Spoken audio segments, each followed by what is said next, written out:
alinijua kabla nitoke tumboni mwa mama hadi nilipo.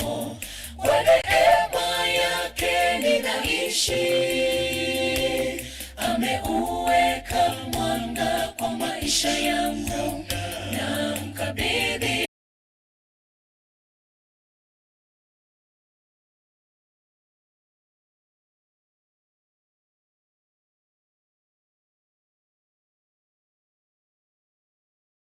moyo wangu imba, moyo wangu imba, Mungu wangu wafaa sifa, matendo yake makuu sana, ahadi zake kweli. Moyo wangu imba, imba, sifu Bwana, moyo wangu imba, moyo wangu imba, Mungu wangu wafaa sifa, moyo wangu imba, imba, sifu Bwana, moyo wangu imba, moyo wangu imba, Mungu wangu wafaa sifa, matendo yake makuu sana, ahadi zake kweli. Moyo wangu imba, imba, sifu Bwana. Mnasemaje?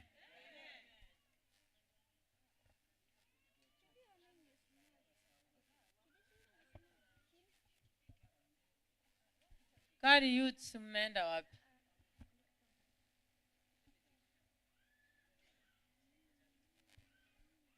Wasafiri wa mbinguni na wasalimu, hamjambo?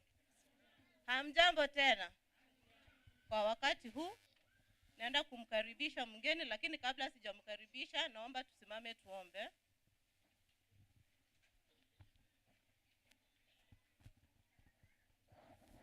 Tuamini na tuombe. Mungu Baba uliye juu mbinguni, tunakutishia shukrani, umekuwa pamoja nasi tangu tuanze makambi yetu hadi wakati huu Baba. Na wakati huu Baba naenda kumwalika mnenaji wako wa wakati huu. Naomba Baba atakapokuwa akisimama, atakapokuwa akinena na watoto wako, mkono wako upate kuonekana Baba.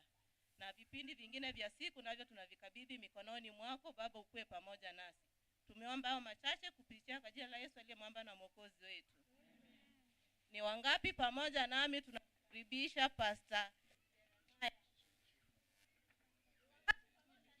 Amongst us, church, how do we say? Thank you so much. We are indeed blessed with your singing. I know our chief guest from Tanzania, Pastor Mautora. One of the reports he will take to Tanzania is that we have powerful choirs in the land of Kisii or Kenya. In the land of Kisii, and we want to thank Lord because each day we are moving as we worship God through our music. Much our members, today you look more beautiful than yesterday. I don't know what you must have eaten. I don't know which waters you must have used to bath this morning. So much, so well, we thank Lord because of you. Today, we shall look the story of Mary anointing Jesus' feet. This is one of the wonderful stories recorded in the New Testament. Mary anointing Jesus' feet. Mary Magdalena kumpaka Yesu mafuta. He didn't anoint him water, hakumpaka maji, but he anointed him one of the expensive perfumes on earth.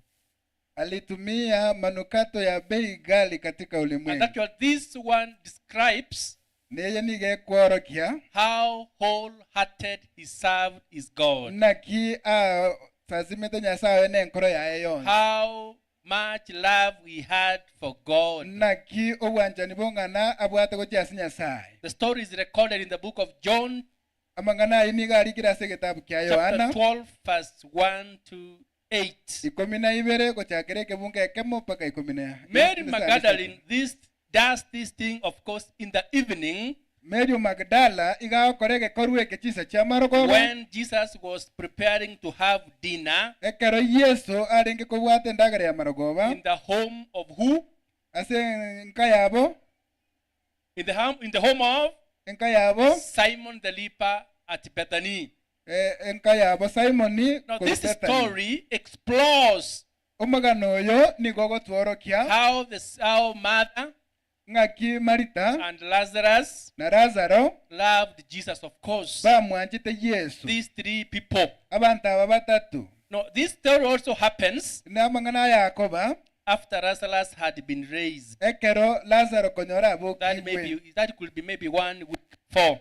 okoranga ne ejume yemo And of course 1 week to the crucifixion of Jesus. na konyene ejume yemo yatigaire aende So kubekwa during this dinner, gwetera ase kirandagire ya marogoba Mary Magdalene Mary Magdala came to Jesus. agacha ase Yesu And the first thing he does, egento egetang'ani agokora she used her hair agatumia etukia to yaye dust the feet of Jesus. gotinya amaguru aye You know, Jesus had walked the whole day. Yesu konyotarire rituko And of rigima course, he was not in shoes, tabegete bikoro to as he was in sandals. igabegete slippers So she gosote uses her hair, agatumia etukia yaye or I mean, how do we call it? Her natural hair, etukia yaye to dust the feet of gotinya Jesus. amaguru a Yesu And then he comes with a bottle nande akamanogocha nechuba filled with fragrance of perfume. yabwate perfume gotioka She buya broke it. akaye akangeke korwe kikyama Magdala He asked her, akamuboria why ngaseki was in this perfume sold and the money given to the poor? ngikyara kogera manukata yatao It nigwa was abataka baegwe because the value of this perfume, esenge it manukata is yali worth guriyaye a year's wage. na bere ngaine omushahara bw'umwaka omugima What does Jesus respond? ngaki Yesu akwirane What does Jesus respond? ngaki Yesu akwiraneria Leave her alone. motige Maybe I'll speak what she said. Leave her alone, of course, motige among what she said. na binanga mangana ali akwanete Now, sons and daughters of God, abana banyasa Mary Magdalene knew who Jesus was Mary omagadala namanyete Yesu ningo in her life. nande She ninkyalenge asobwa valued him more than anybody else. akamora bwibwengenjo monoko I bwando don't bwensi know how much we value Jesus, our Savior. dibaetie na kimokorora Yesu That is why he came na kikyagareta worshiping him kumusasima with all her life. n'obugima bwaye bwonsi And as members of the church, abantu we b'ekanisa should spend our time, totakere we tutumia should chito spend our energy, tutakere kutumia chinguru cheito whatever we devote, so that we worship God kende truly. gyosi tobwate erinde tomusasime Nyasaye This is exactly what Mary did. eke nakyo Mariamu She Magdala akorete didn't hold anything back. takachite kende She gyosi worshipped Jesus with all her heart. akasasima Nyasaye n'enkoro yaye yonsi Number one, ento she kyalitangani used her hair agatumia etuke to yaye wipe the feet of. gotinya amaguru a Yesu Number two, namba ibere she brings an expensive perfume akaleta manukato y'erigori to rinene anoint the Savior on his feet. kumwaka amaguru aye Yesu Because he had true love to his creature, eseng'encho atwarete obwanchani bwabene gochiasa omotongi oye because he had special love to her Redeemer. eseng'encho konanje otware obwanchani bwabene gochiasa Her love was beyond emotions. obwanchani bwaye nigo bwaetanitie okwiwa That is why she performs through, and I mean this true action. na kigekogera agokorege Now, I want to challenge you this morning. tokobaonchori chinse kyabana bambi Whatever you do, kende gyonsi ekyogokora do it with all your heart. gekore n'enkoro yawe For you are working for the Lord. eseng'encho Nyasaye For you are agokorera working emirimo for your master. eseng'encho omonene ogokorera And this is exactly what Mary did. eke nakyo Mariamu Now, akorete every day, ko we can ask our counselor, who is the Holy Spirit, nabo tokobulia omoiko omochenu to help us as a church atokonye buna to ekanisa worship our God wholeheartedly, tomusasime Nyasaye n'enkoro yaito yonsi without holding anything back, totali kwemurunganira kende gyonsi without kuchimaye holding anything back. totali kukacha kende I wish we did this as current church members, yana kinari kusaba tokole bune kanisa yabono because the Holy Spirit always omoikomo chenu is ready to guide yori tayari us, gotora so that we are able to express our true love to our Creator. erinde tonyare gwonchokia gworokia obwanchani bwaitu kuchiasi nyasaye Nothing as Christians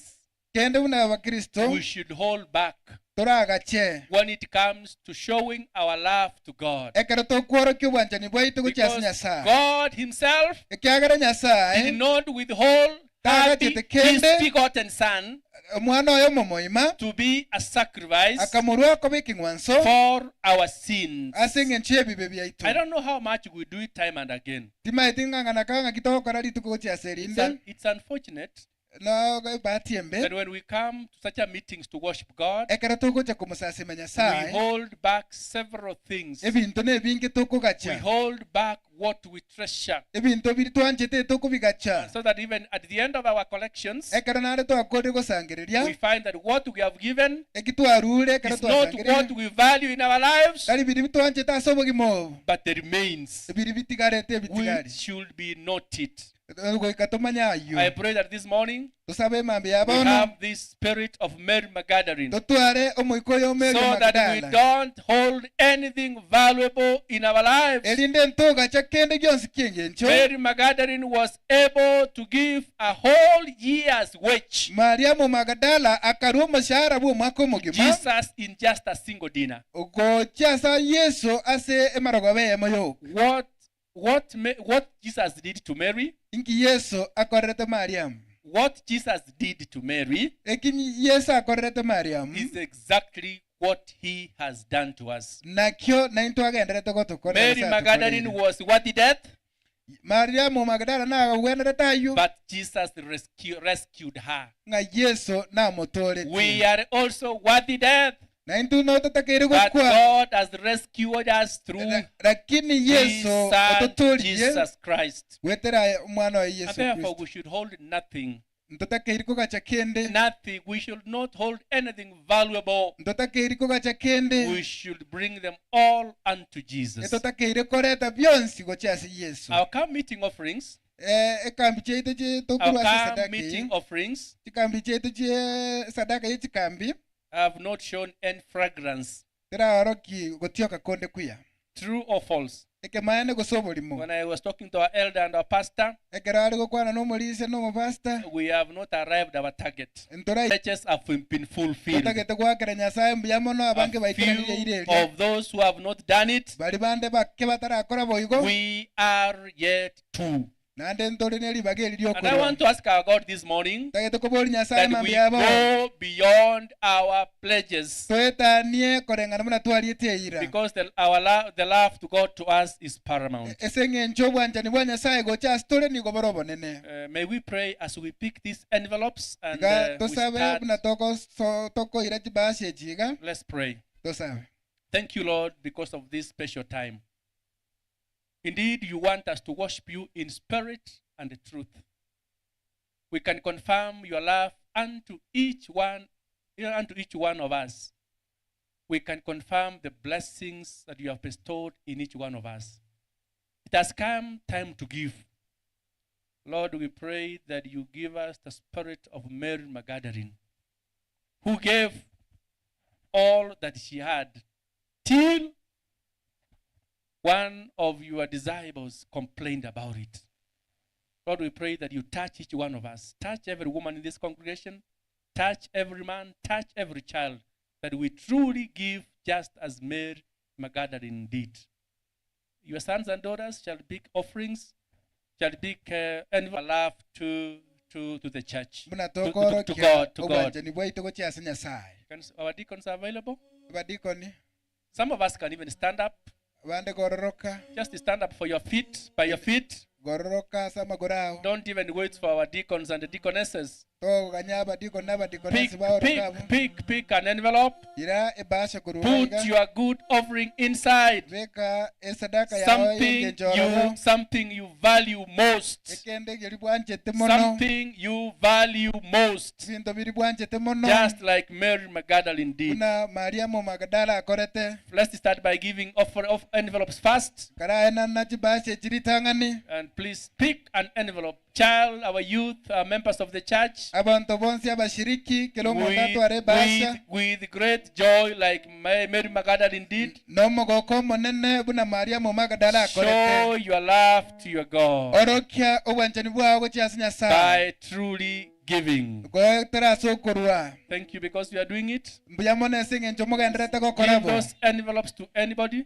kiro muntu anyore basheye Usingoje mtu ainue mikono juu. to ganyonda imokyo okoboko igoro Patiana tu pasha kwa kila mtu aliye katika mkutano. onde bwensi oraso I know musangerekano God moe basha has blessed us. nimaete nga nyasaye otosiseni Give those envelopes. ena nachi basha chionsi Please, your pledges. eire erikwariete Yeah, fulfill it nyeikiranie and even go beyond. nande yetani If you didn't pledge, onye nkwariete ira you have an opportunity now. nande nobwate ribaga You have an riogokorabo opportunity now. nobwate ribaga riogokorabo Thank you. biamono Nambari 9. Number 9.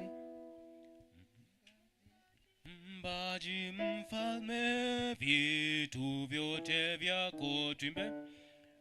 Mbaji mfalme vitu vyote vyako, ni kwa ukarimu wako ninabarikiwa, ni kwa ukarimu wako ninabarikiwa.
Twapanda mapema na mchana kutwa 555. Twapanda mapema tuimbe. Twapanda mapema na mchana kutwa, mbegu za fadhili hata jioni. Twangojea sasa siku za kuvuna, tutashangilia wenye mavuno, wenye mavuno, wenye mavuno, tutashangilia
hapo otogotigera abu na tuombe. tusabe. Mfalme wa ajabu, Mungu wa mbinguni na nchi, tunakushukuru maana una upendo mkuu katika maisha yetu. Asante kwa wana wako ambao wameitikia upendo wako na kukutolea. Na bado tutasiti kukutolea mpaka Jumamosi. Tunaomba mfalme wa ajabu utufanye sisi tuwe waaminifu na watiifu katika neno lako. Bariki watoto, vijana pamoja na wazee, ili sote tukutolee kwa uaminifu jinsi vile upendavyo. Uendelee kutuguza kadiri na upendo wako, maana wewe ni Mungu mwenye upendo mkuu. Zidi kutubariki kwa ajili ya kazi yako. Hili ndilo ombi letu kupitia Yesu Kristo aliye Bwana mwombezi wetu. Amen.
Ole ne kemanyereri kia Nyasaye ole moyo oyo kubakire tulikiri ogine na malaika bali bane baetu bali baga guchigusalia ense n'enyanja ogoteba timo salia ense nonye n'enyanja nonye n'emete ekiagera turabeka abasumba ba Nyasaye kemanyereri asa amasi abo igoro elio nkaigwa ababekirwe kemanyererio igo barenga abantu chiri buliga n'elimo na 40 kya korwase kerege saukia basinto ba Isiraeli abege saukia Yuda chiri 12 babekirwe kemanyererio abege saukia Reuben chiri 12 abege saukia Gad chiri 12 abege saukia Asha chiri 12 abege saukia Naftali chiri 12 abege saukia Manase chiri 12 abege saukia Simeon chiri 12 abege saukia Lawi chiri 12 abege saukia Isaka chiri 12 abege saukia Sabron chiri 12 abege saukia Yusufu chiri 12 abege saukia Benjamin chiri 12 nyuma saya nkaligere nkaroro musangere kano monene mono oyo ndatale nkonyara kubara korwa sekerege saku ne amate n'abantu n'omonwa batene ine bosubwekero kyobonene babeke rucyanga cindabu bale n'amateme kendo mabokabo bakalira n'elyogirine nago cyasekero kyobonene bakobora otole kankurwa sinyasawo ito oyo ikarasa sekero kyobonene n'aba malaika bali abatene ine baetana ine kero kyobonene balia n'echingiti kirinya kire moyo bonsi bagatuka mabosi bwekerokyo bone bakamusasima Nyasaye bakobora amina ogotogi uno bonene nobo ngaini nokwirana lingambu ya mono nogosika nokobwana echinguru byonsi nebya Nyasaye bitoko ikakana kale amina elioyo mobwa bagaka baliaga oncho kakambolia abantu abameneye ngaye manu yengondi aina aragerete bali usibwekero kyobonekya Nyasaye bakumusasima obumobaso nobotuko imase karu yaye ero yikarasite sekero kyobonene namenye nabaro bunakubalinda barabuti bakoywenchara naende nonye nerango omubaso to kubasamba elio batiri kubasamba nonye no mugaso mururu emanu yengondi yotenene gatigati yekero kyobonene nabalisie nakubarago cyase kinsoko kire moyo na Nyasaye natinya maligonsi kurwasa amaisabo amen.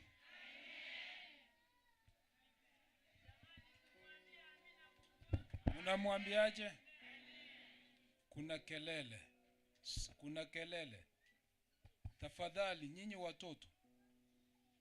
Aya akoro kwa mangano mutwe. Asanteni sana Mama Nyomenda, Mungu akubariki. Mama Nyomenda kwa kukariri watu wazima. Hata kukariri verse moja ni shida. Jioni mwenye amekariri 3 akuje tumpe nafasi kwa watu wazima. Na wasalimia wana wa Mungu wa mjambo. Bwana Yesu asifiwe kwa mikono kila mmoja. Asanteni sana. Ni nafasi nyingine njema tumeona siku hii. Na anachukua fursa hii kuweza kuwakaribisha kwa huduma ya wakati huu.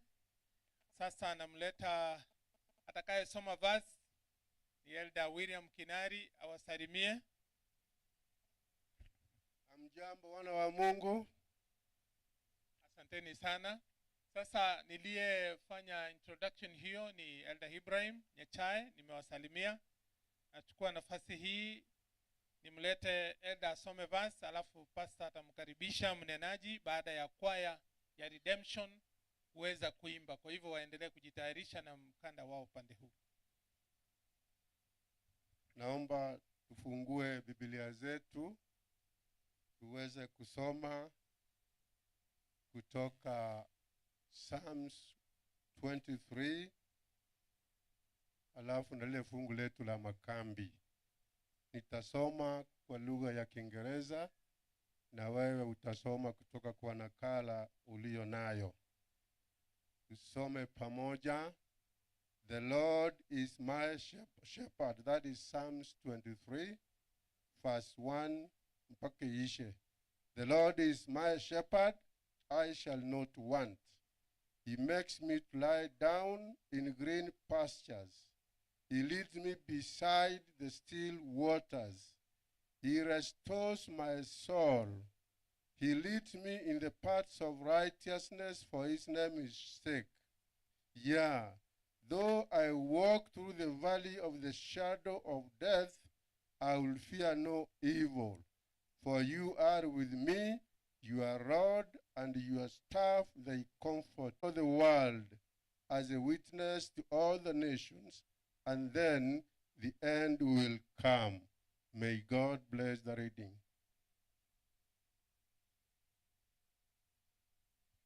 Redemption mnawako wapi? Redemption wangekuwa wamefika hapa mbele. Hatuna muda. Walimu wa watoto jaribu kuwadhibiti. Leo inakaa kuna kitu inawadisturb. Choristers mnaweza endelea na wimbo wakiingia.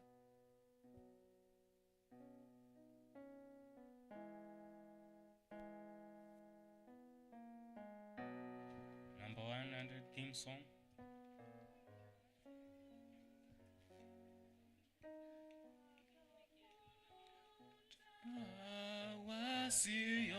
Wasiyoweza kuomba wamreje Yesu, kuwaambia maneno yake, njooni kwangu na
Kwa wiki tatu Gabrieli alipigana na nguvu za giza akijaribu kumfikia Danieli na ujumbe wa Mungu, lakini kabla ya vita kukamilika Mikaeli alimjia akamnusuru kutoka mikononi mwa shetani na yote ambayo mbingu ingetenda kwa niaba ya watu wa Mungu ilikamilika na ushindi kapatikana. Hakika kwa mkono wa Bwana Mungu mambo yote yanaweza kutimia.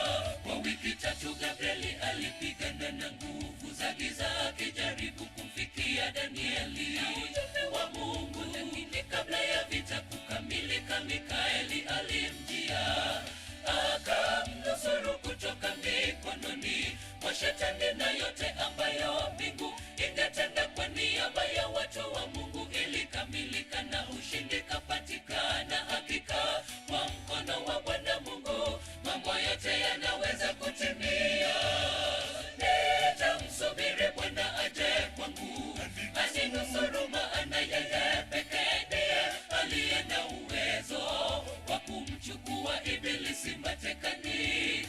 Nina imani ya kuwa hakika mwishowe Bwana atanishindia katika vita vyangu vyote na kunipa hitaji la moyo wangu za injili yake kama alivyofanya Gabrieli. Kwa hivyo tusitegemee nguvu zetu, tumsubiri Bwana atujie sisi alivyomsubiri Gabrieli. Nani atakayesimama kinyume na shetani? Isipokuwa Yesu hakuna hata mmoja. Shetani yuko anatumia njia zake kupinga kusudi la Mungu kabisa, lakini katika unyenyekevu wote watu wa Mungu wataweza kueneza injili yake kama alivyofanya Gabrieli. Kwa hivyo tusitegemee nguvu zetu, tumsubiri Bwana atujie sisi alivyomsubiri Gabrieli.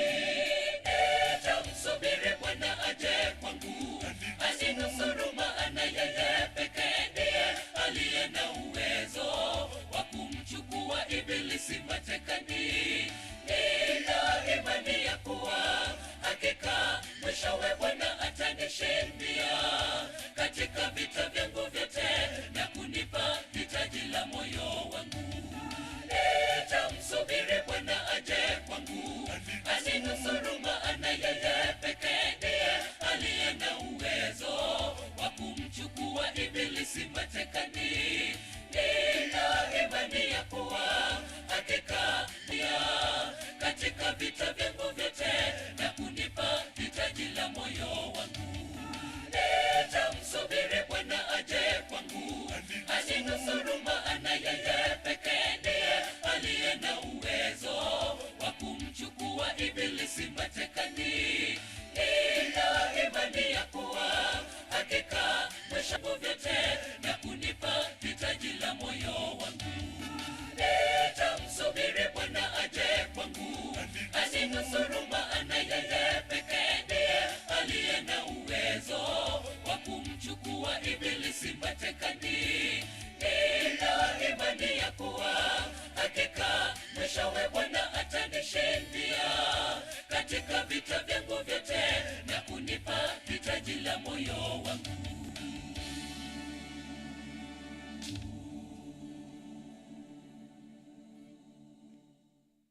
Jinsi walivyo tunaomba. Lord in heaven, we want to thank you so much for this time. We want to thank you for the many blessings that you have bestowed upon our lives. We invoke thy presence and the Holy Spirit to lead us as thy man servant comes to speak to us. May we see you through him. May he decrease as you increase in every way. For we pray all this in Jesus' name. Amen. Ni wangapi pamoja nami tunamkaribisha mchungaji Lumbe aweze kuzungumza nasi.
Bwana Yesu asifiwe.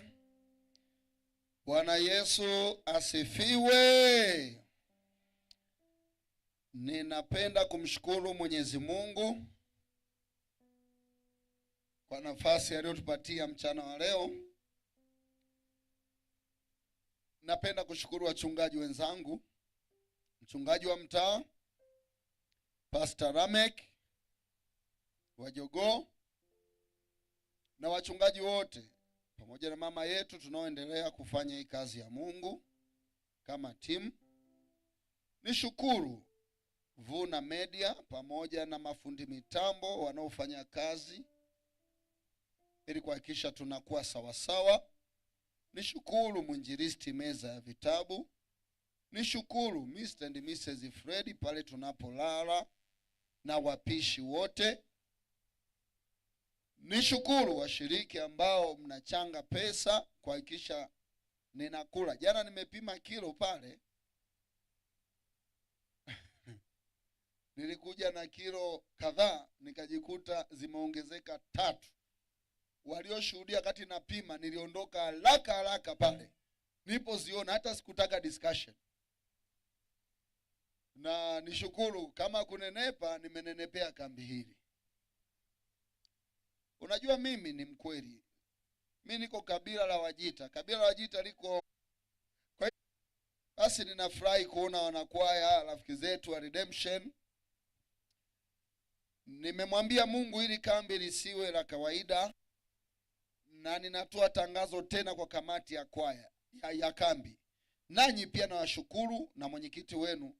Jumamosi andaeni viti na kambi mara 2 au mara 3 kuliko mazoea yenu ya miaka mingine.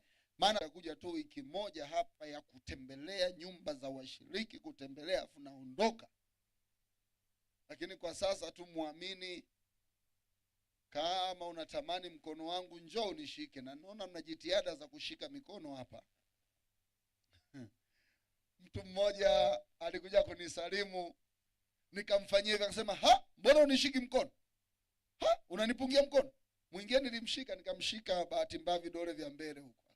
Ha, moja nishika mkono ujae bwana. Basi na ninashukuru pia watoto huwa wanakuja pastor na nisalimu. Basi watoto mpo? Mimi nyie ninawaamini sana. Amfanani na yule jamaa wa jana wa yani anyie amfanani naye nyie. Nyie mnasikiliza ninapohubiri. Mnatulia sasa. Watoto nyosha mkono juu. Nyie amfanani na nani? Yani pastor, yani noma yani. Nyie nipe 5. Fanya hivi. Gonga. Yes. Kumtulie, okay? Wangapi wananiahidi kutulia kusikiza neno? Mungu awabariki watoto.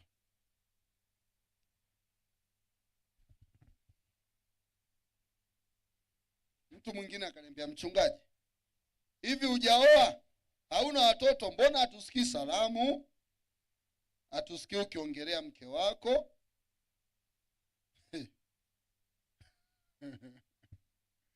Ni watu wa Kisii wakorofi sana.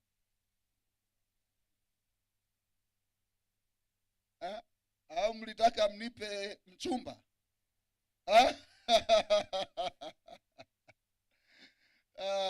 Kiukweli ninapokuwa na ubiri huwa sipendi kutoa salamu za mke, kwa sababu ninakuwa na ujumbe mzito Mungu alionipatia. Huwa sipendi kusifia mke wangu nikiwa hapa. Lakini kiukweli yupo, tuna ndoa hadi nywele hawachani, wamekomaa kabisa. Kuoa hawataki. Hawa ndio wanaotuletea matatizo. Angalia wanavyoniangalia sasa.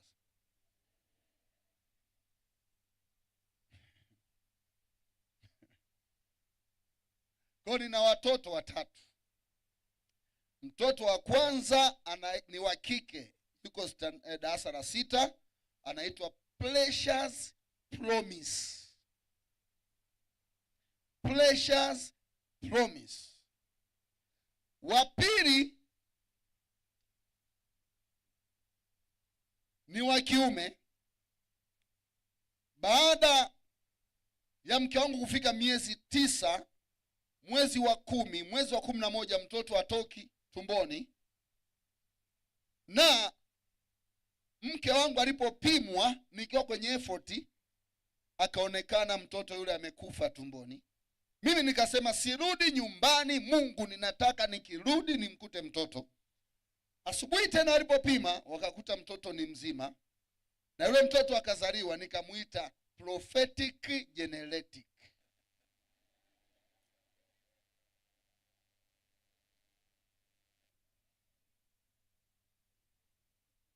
Ni kizazi cha kinabii, maana yake alikuwa amekufa, nikamwambia Mungu nataka awe hai. Unajua, unaweza ukaongea na Mungu kama wewe ni mwana maombi, kama unampenda Mungu. Yaani mtoto wako anapokuja, mama naomba school fees, kwani ana pressure yote?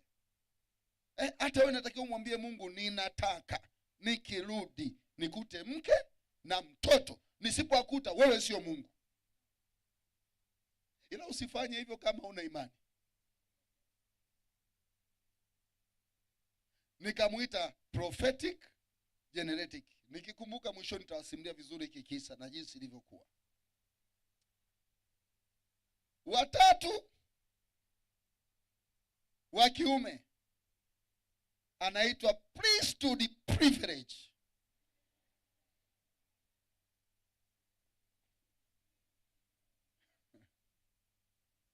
Priesthood privilege manake upendeleo wa kipekee. Kwa nini ni upendeleo wa kipekee? Hatukupanga mimi na mke wangu tukakuta tu mtoto yuko wapi? Tumboni. Kwa huo ni upendeleo wa kipekee. Precious promise manake zawadi ya thamani kuu. Na huyu wa pili ni prophetic genetic. Kwa hiyo wewe niite tu Baba P. Baba P. Na mke wangu, wangapi wanataka kusikia jina la mke wangu? Anaitwa Judith. Ndio maana mchungaji wenu ninampenda sana na ni rafiki yangu sana, maana sikukwambia hiyo siri. Mke wangu anaitwa Judith, sikumwambia hata yeye, ndio anasikia saizi. Kwa hiyo kila nikisikia Judith namwangalia, Judith namwangalia, Judith namwangalia. Hata yeye nimemuitaita sana Judy, Judy, wala simuiti mchungaji. Akasema huyu mchungaji kwa nini anaita Judy baada ya mchungaji? Yaani Judith nakumbuka mengi.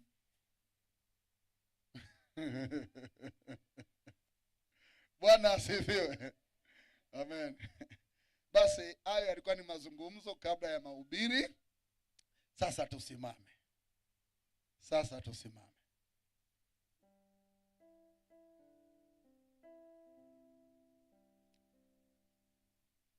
Nena rohoni Yesu, upole sema kwangu.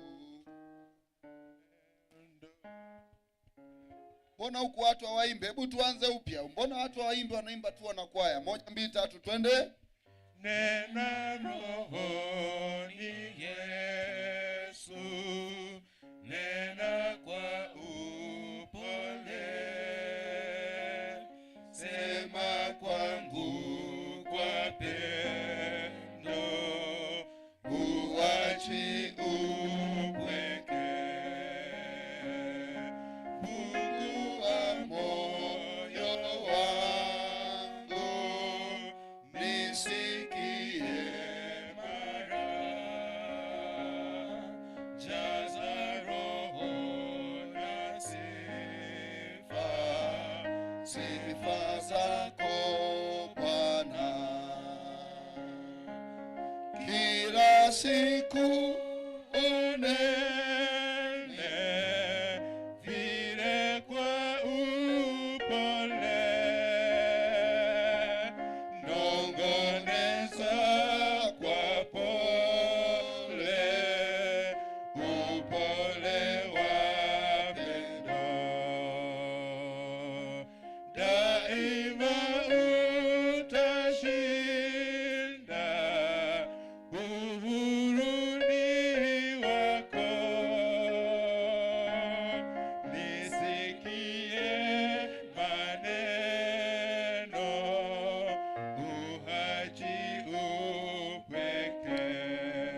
Baba, katika jina la Yesu, asante kwa kutuleta pamoja.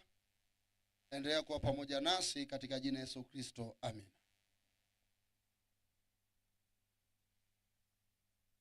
Kwa kweli nimeenda makambi mengi sana ndani ya Afrika, Ulaya, Tanzania.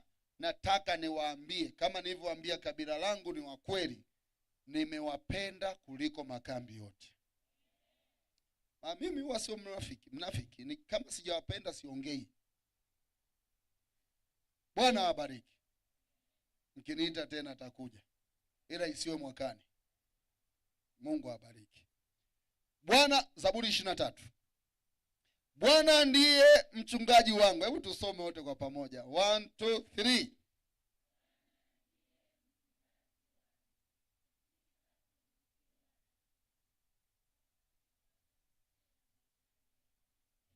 Watu hawajafungua Biblia zao. Watoto, hilo fungwa mjekarilishwa.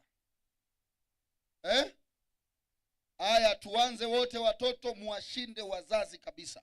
Tuanze wote, kama unao ya Kiruga soma, kama ya Kiingereza soma. 1 2 3 twende.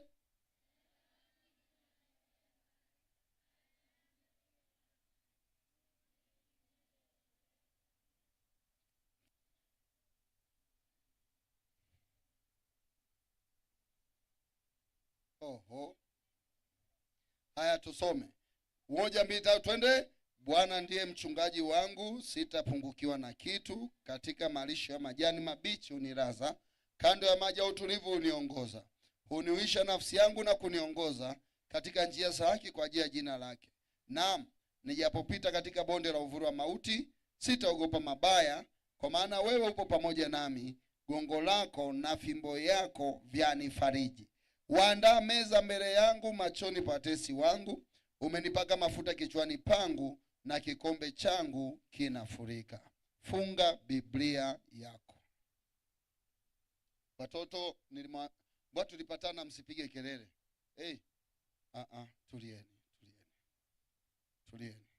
Wala msipigane.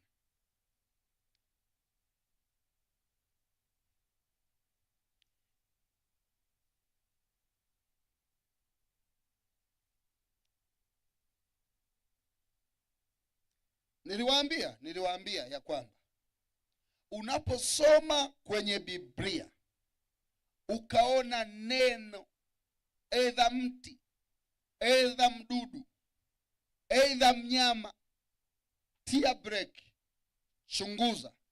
Kuna mambo yasiyo ya kawaida. Mungu angeweza kutufananisha na ng'ombe. Mungu angeweza kutufananisha na farasi na punda na nyani tuliofanana naye. Kwa nini anatufananisha na kondoo? Huyu kondoo anayezungumzwa hapa ni wa huku Kisii. Kondoo anayezungumzwa hapa ni kondoo anayepatikana Palestina. Hivyo hata sifa zake ni tofauti na kondoo wa huku. Tangu unaposoma Biblia, tangu mwanzo, kondoo ameanza kutajwa katika kitabu kile cha Mwanzo, pale ambapo Bwana Mungu anachinja kondoo, anamvalisha Adamu kondoo, ngozi ya kondoo. Kaanza kutajwa kondoo kwa mara ya kwanza pale. Lakini Musa alikuwa anachunga kondoo. Isaka alikuwa na kondoo. Ibrahimu alikuwa na kondoo. Ayubu ndio amerekodiwa kuwa na kondoo wengi kuliko wote. Hivyo jamii ya Wapalestina, unajua kwa nini wachungaji wanakwenda kusoma teolojia? Hii Biblia iliandikwa kwa muktadha wa wakati uliopita. Hivyo ni jukumu la mchungaji kuwaeleza watu kwa nini hili fungu liliandikwa wakati ule na kulileta leo Kisii na kulifanya application, na tunaokolewa kwa hilo fungu. Muktadha wa hili fungu, background, kwa nini hili fungu liandikwe? Bwana ndiye mchungaji wangu. Mwandishi wa hili fungu alikuwa akiitwa Daudi. Kama nilivyowaambia, kwa Wapalestina ilikuwa ni fahari kila nyumba. Kama hapa Kisii, kila nyumba lazima iwe na kondoo. Kila nyumba lazima iwe na kondoo. Tena wakifika 100, wewe ndio tajiri. Kila nyumba lazima iwe na kondoo. Kila nyumba lazima iwe na kondoo. kulikuwa na wale kondoo wa Palestina walikuwa na tabia gani? Namba moja, walikuwa wasumbufu. Yaani unapokwenda kuchunga kondoo wale wa Palestina, wanaweza kula mashamba ya watu. Yaani hawatulii kama mbuzi, kama ng'ombe. Kondoo ni wasumbufu. Kondoo wa Palestina ndio mnyama very complicated kumchunga. Ni msumbufu, maana usipokaa sawa na kutwanga kichwa mchungaji. Hata Daudi amewahi pigwa mapigo zaidi ya 50 na kondoo. Yaani ile kupigwa vichwa ananyanyuka na angukia kisoko, kupigwa vichwa anaangukia mgongo. Kwa anapoandika amekutana na usumbufu wa kondoo. Kondoo wa Palestina walikuwa wapumbavu, kwa sababu akitokea dubu au chui akafanya wale kondoo wanakimbia hapa mpaka kwenye ile speaker, afu wote wanakaa chini wanaanza kumwangalia chui. Hawakimbii tena. Kwa chui akienda kadaka mmoja, watakimbia, watarudi kumwangalia chui anapokula. Wako hapo paondoke anapokula. Wakati mbuzi mmoja akidakwa, huyo mwingine mtamkamatia na kuru. Kwa ni wanyama very complicated, lakini ni wanyama wajinga. Yaani ilirekodiwa siku moja ya kondoo wa Palestina, mmoja aliingia kwenye shimo akatumbukia, wote wakaanza kumfuata, wanakufa. Kwa kondoo karibia 3000 walikufa. Kwa ni mnyama ambaye very complicated kumchunga. Lakini lingine ni kwamba kondoo wa Palestina anapotea kirahisi. Yaani unapoenda kumchunga anapotea. Ndio maana Yesu anasema nitaacha kondoo 99, nitakwenda kwa mmoja aliyepotea. Kondoo wa Palestina hawawezi kumuvu mbele wala nyuma bila mchungaji. Yaani ikitokea umewaacha hapa kondoo wa Palestina ukaondoka, watabaki wanakusubiri mchungaji. Ndio maana nisema kondoo wanaotajwa hapa sio Wakisii. Wakisii ukimwacha hapa utamkuta yuko barabarani.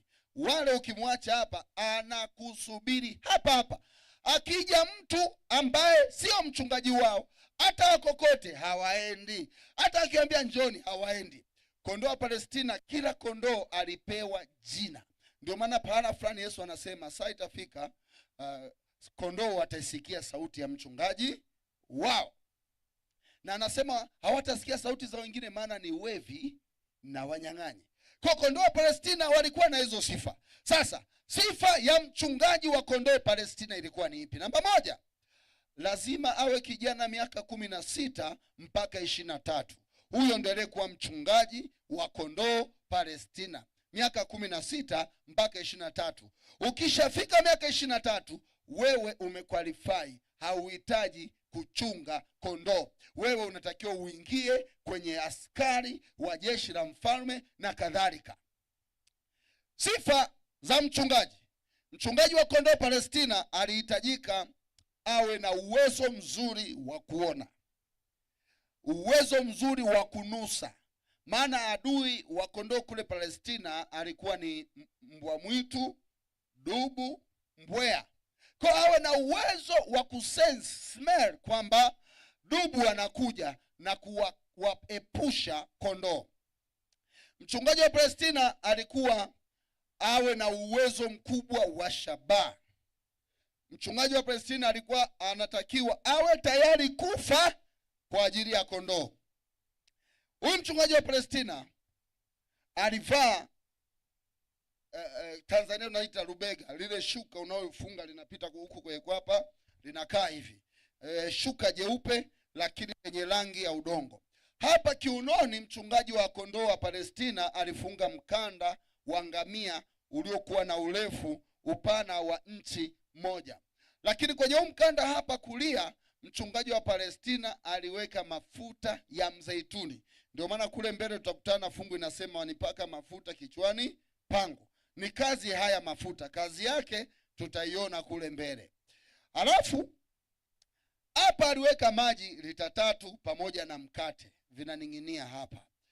Alafu yule mchungaji wa Palestina hapa aliweka kombeo. Daudi anapokutana na Goliati, wachungaji wengi, wahubiri wengi wanasema unajua alichukua kombeo, akaokota mawe, akampiga. Kilikuwa ni kifaa chake cha kwanza kutumia? Hakuna, hizo ni porojo. Wainjilisti, someni. Kile kilikuwa ni kifaa chake anachokitumia polini kulinda wanyama. Pale aliokota tu mawe, lakini kifaa ambacho all the time katika maisha yake huwa anakitumia. Kwa mchungaji alikuwa na kombeo, alikuwa na mawe zaidi ya 12 hapa kiunoni. Mkono wake wa kushoto alishika fimbo yenye futi 6 iliyokaa kama fimbo ya babu. Alafu kulia kwake alishika gongo. Gongo lilikuwa na upana huu, hapa mpaka hapa, hapa mpaka hapa. Kwa gongo lilikuwa fupi, fimbo ilikuwa ndefu. Hivyo basi, ukisoma kitabu cha Talmud Book of Conduct, sheria zilisema mchungaji yoyote akienda kuchunga hawa kondoo wasumbufu, akirudi eti kondoo wawili wameliwa na wanyama, huyo anapewa adhabu zifuatazo. Yaani bora kondoo waliwe, urudi na wewe hauna mkono mmoja, kwamba ulikuwa unapambana yeye shujaa. Kwa hata ukimfuata binti ana miaka 50 unamwambia nataka nikuoe na anataka mme, kwa sababu ulipoteza kondoo kujeruhiwa, hakubali. Kwa maisha yake ni kwamba utakaa bila mke maisha yako yote, ukipoteza kondoo bila wewe kujeruhiwa. Namba 2, hautaambiwa uchunge tena kondoo na wewe utaonekana mtu asiye. Ukisoma kitabu cha Talmud Book of Conduct unasema wachungaji waliopoteza kondoo wengi waliishi kama mazezeta, sijui ni laana, si nao walikuwa kama kisia kikutazama tu. Yaani ilikuwa kama unachanganyikiwa, maana kila jamii inakudhalilisha. Kwa kila mchungaji ilibidi awe imara. Kwa Tanzania unasema ngangari, awe imara kuhakikisha anachunga kondoo wake vizuri. Ndio maana Daudi anapokabiliana na Goliati anavishwa mavazi ya kivita, anasema yaondoeni kule polini. Simba anapovamia kondoo, huwa ninakwenda kwenye mdomo wa simba kumpokonya kondoo. Lakini alikuwa anaendaje?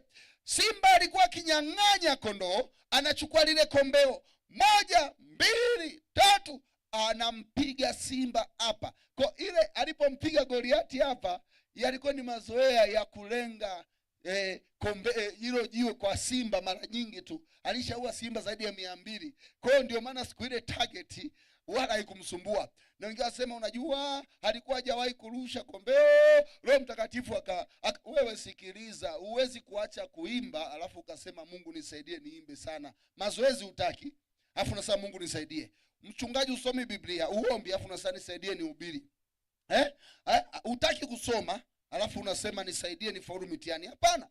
Daudi alikuwa akitumia ile zana mara nyingi. Kwa kumlenga Goliati ilikuwa ni jambo dogo. Kwa akimlenga simba, simba anazimia. Anachukua sasa lile gongo, kila alichokishika Daudi kilikuwa na maana yake. Anarusha 1, 2, 3, anampiga tena na gongo kichwani, anazimia. Ndipo anakwenda kwenye mdomo wa simba, anamtoa nani? Kondoo. Na kama meno ya simba yamemng'ata kondoo, anatumia ile fimbo iliyokaa hivi, anaingiza kwenye mdomo wa simba, anatanua, anamtoa kondoo. Kwa hiyo Daudi alifanya hii kazi na akaona ni hatari. Na watu wachungaji ambao hawakuwa makini, ukampiga simba. Unajua wale wanaowinda simba, ukimlenga simba ukamkosa au asidondoke, anza kuimba kabisa walio kifoni, nenda waponye. Atakapokuja anakumaliza. Kwa kuna wachungaji wengi walikufa katika zoezi la kuokoa kondoo. Daudi alipotafakari hili, alipokuwa mfalme sasa, akatafakari namna mchungaji alipokuwa anafanya kazi, akatafakari, ndipo akachukua karamu iliyovuviwa, akachukua na karatasi lilovuviwa, akaandika Bwana ndiye mchungaji. Sema haleluya kubwa, haleluya. Kwa maana hiyo Daudi anaaminisha kwamba sisi wanadamu ni kama kondoo, na yeye mchungaji anafanishwa ni kama Yesu. Kwa tunahitaji mchungaji makini, mchungaji aliye tayari kutoa uhai wake kwa ajili ya kondoo. Ndio maana Yesu alisema mimi ndimi mchungaji mwema. Mchungaji mwema hutoa uhai wake kwa ajili ya nini? Ya kondoo. Sasa nilikuwa nasoma kitabu kinaitwa Manners and Customs of the Bible. Kinasema mchungaji kule Palestina, mimi nimebahatika, nimeenda zaidi ya mara 3 au 4 huko Palestina, Israeli, Jordan, Misri, makanisa 7 kule Italy, Ugiriki, Uturuki. Mungu kanisaidia, na mimi nasema asante Mungu. Ni bahati, hiyo ni bahati. Ukiwa Palestina, ule mji uko juu ya milima, ndio maana Zaburi inasema misingi yake iko juu ya milima. Kama milima izungukavyo Yerusalemu, ndivyo Bwana anavyozunguka watu wake. Ni kweli ule mji una milima mingi. Kwa hapa Palestina wachungaji wana mabonde machache ya kuchungia kondoo. Maana kondoo Palestina wanatakiwa kula majani mabichi na maji ya kunywa kutosha. Kwa mchungaji wa Palestina anaporudisha kondoo katika zizi, yeye mwenyewe anakuwa mlango. Yaani akiweka zizi anaacha mlango wazi, usiku analala kichwa huku kwenye hii bimu moja, mguu kwenye bimu moja, ili mnyama yote anapoingia aanze kumla mchungaji, ndipo aende kwenye kondoo. Yesu alipokuja ulimwenguni aliona hizo tamaduni zikiendelea, wachungaji wakiwa ndio milango. Analala hapa kwenye mlango, chini hapa analala, haweki mlango. Ndipo Yesu akasema mimi ndimi mlango wa kondoo. Bwana asifiwe. Kwa Yesu afanyike kuwa mlango wa maisha yako, mlango kwenye nyumba yako, mlango katika maisha yako ya kawaida. Mfanye Yesu awe mlango, na akiwa mlango, shetani atakapotaka kuingia kwenye maisha yako kukuletea madhara, atakutana na Bwana wa vita aliyefanyika mlango katika maisha yako. Mchungaji akishalala anakula, akila anaamka saa 4 usiku, anaamka, anatakiwa afanye mambo yafuatayo. La kwanza, kesho kondoo wangu watapita wapi? Kwa mchungaji wa Palestina huwa anaamka, anaanza kesho naenda kulisha kondoo eneo fulani. Anaanza kufanya survey ya njia. Anafanya survey ya njia, nakwambia anakuwa na jembe. Sehemu ambayo kuna shimo kondoo wake kesho atapita, analima. Kumbuka kondoo wao wamelala. Anakwenda mchungaji, anaitafuta njia, anafanya survey ya njia. Baada ya hapo mchungaji akifika kwenye majani mabichi, ana calculate, kondoo wangu watashiba? Ndio watashiba. Anaweka alama. Walikuwa wanaheshimiana wale wafugaji, ukiweka alama mwingine haji. Lakini kondoo wa Palestina, ili aridhike, asikusumbue, akila, anapoenda kwenye machungo kuna vitu 3 vinaambatana: ale ashibe, anywe maji, alale. Kwa hiyo huyu mchungaji anaangalia, je, kuna maji karibu? Maana wale kondoo hawataki kutembea zaidi ya kilomita 1 wakisha shiba. Kwa ili akanywe maji lazima ashibe. Bila kushiba anywi maji. Kwa hiyo anaangalia maji. Sasa kwa sababu ya milima, maji ya Palestina mengi yanashuka kwa kasi yakiporomoka. Kwa hiyo kazi ya mchungaji sasa, huyu kondoo wa Palestina hawezi kunywa maji yanayotembea ya kwenye mto, hawezi. Yeye akinywa maji yanayotembea anaanguka, anapelekwa. Wana vizunguzungu sana wale, anaanguka, anapelekwa. Kwa kazi ya mchungaji usiku huo ni kuchimba shimo la maji linalotoka kwenye stream, kwenye mto wa maji. Anachimba kashimo kadogo kanakuja hivi, afu hapa anachimba kabwawa. Haya maji yanakuja yanajaa kwenye aka kabwawa, mengine yanaendelea, maana kondoo wa Palestina wanakunywa maji yaliyotulia. Ndio maana Biblia inasema kando ya maji ya utulivu. Wangapi wananielewa? Kwa anachepusha maji yaliyotulia, na akisha kunywa maji ndipo analala. Sasa ngoja nikwambie kichekesho. Kondoo wa Palestina akila akanywa maji, akilala analala miguu juu kichwa chini, anakoloma kabisa. Yaani una uwezo wa kumbeba, kumuiba na kuondoka naye, hashtuki wala afumbui macho. Yaani akishiba ni matatizo yule kondoo. Ndugu zangu katika imani, baada ya mchungaji anarudi anawafungulia kondoo.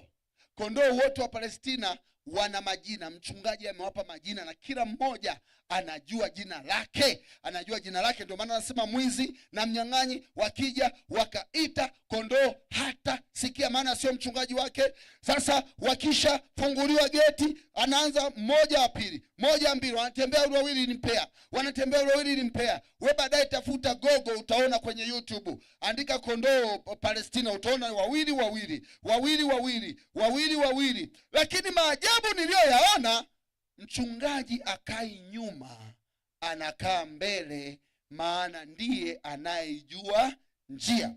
Niwaulize rafiki zangu ninaowapenda sana wa Kisii, wangapi wana ng'ombe hapa au mbuzi? Mikono juu. Niwaulize swali. Mnapochunga mbuzi wenu na kondoo, na nyie wengine mnaowaona watu huko wanavyochunga mbuzi na kondoo, nani anakuwa mbele kati ya mtu na mbuzi? Sasa nani mchungaji pale? Na nani mbuzi?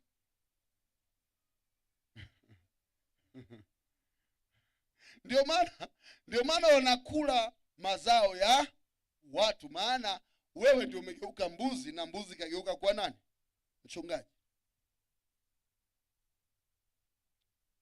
Sasa Palestina pale mchungaji anatangulia mbele, kondoo anafuata nyuma. Wewe fuatilia tu, maana hivi vitu vipo tu, fuatilia. Mchungaji anatangulia mbele, maana amesurvey njia, anaifahamu njia, kondoo anamfuata.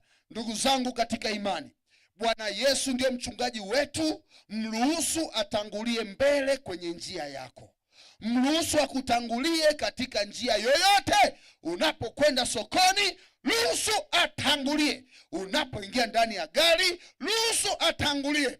Unapoingia ndani ya nyumba yako, ruhusu atangulie. Unapoingia sokoni, ruhusu atangulie. Bwana ndiye mchungaji wetu. Usiruhusu ukamtangulia Yesu. Hivi unafahamu kwenye maduka kule Tanzania, maduka mengi watu wameweka madawa, mashetani. Siku moja mtu mmoja alionekana kwenye duka ambalo hata mimi nimewahi kwenda, eti kuna mikono ya watu, viganja tu vinafanya hivi. Kumbe watu waliowaua kaweka kwenye duka, wanafanya hivi. Tulikuwa tunang'aniana, hata mimi nilikuwa naenda nanunua nguo, kumbe sisi hatukioni, lakini watu wanafanya hivi. Nikaona duka lingine, bwana mmoja amekamatwa kule Tanzania. Ukiingia yeye anakuwa uchi, ila wewe umuoni. Yaani wewe ukiingia unakuwa uchi, anakuona, ila wewe uoni akiwa uchi, anakuwa na nguo ili tu apate wateja. Na nguo nyingi tunazonunua, viatu, maduka mengi ya watu wasio wa Kristo wameyafanyia kafara ili kupata wateja. Lakini hakuna maduka ya Sabato peke yake, hakuna magari ya Sabato peke yake. Tunatakiwa tuingie hayo maduka kununua magari yanayozindikwa, kuyapanda. Sasa utafanyeje kama Bwana atangulii mbele yako? Utanunua nguo, utashangaa unaanza kuota vitu vya ajabu. Utanunua nguo, utashangaa uolewi. Utanunua nguo, utashangaa wewe ni mtu wa kuumwa. Kumbe tatizo ulinunua kilichotolewa kafara. Ulipanda gari lililofanyiwa kafara. Bodaboda wanaloga sana ili wapate wateja. Bajaji, mabasi wanaloga. Unashangaa unashuka kwenye gari kichwa kinauma. Sikiliza nikwambie, Mungu ametupa formula. Mfanye kuwa mchungaji wako, atangulie mbele kwenye kila hatua unayoiendea. Akitangulia yeye, hilo duka hata kama ameroga, ukinunua nguo itatakaswa na damu ya Yesu.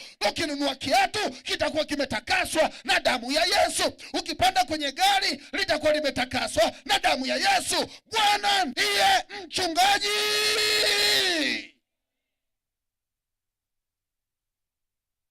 Pale Tanzania pana manabii na mitume kama wa Kenya, wanatoa leso za upako.